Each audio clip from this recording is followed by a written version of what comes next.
Itt az SMS. Simontól. Egy hullám. Édes Istenem. Telefonálnom kell.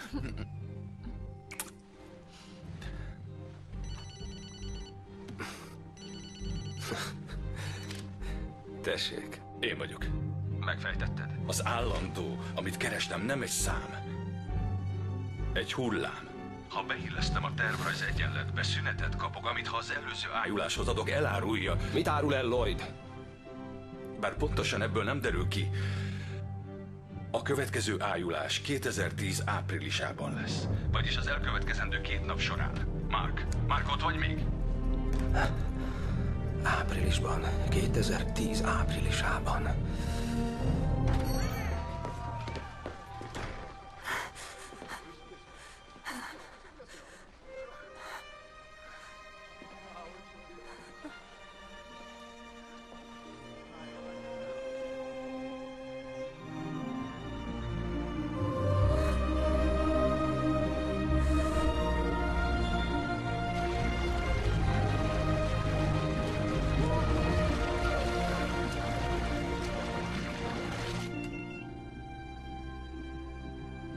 A baba jól van.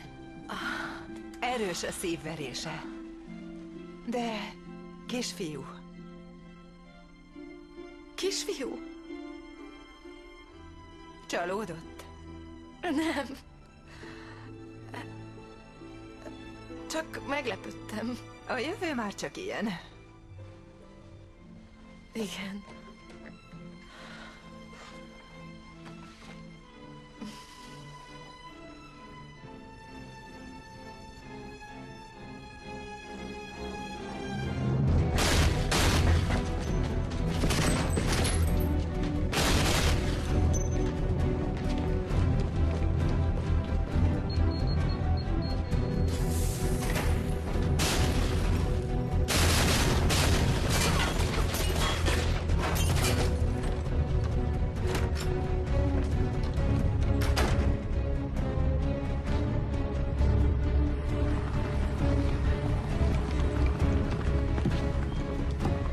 Istenem, mindjárt túl vagyunk rajta.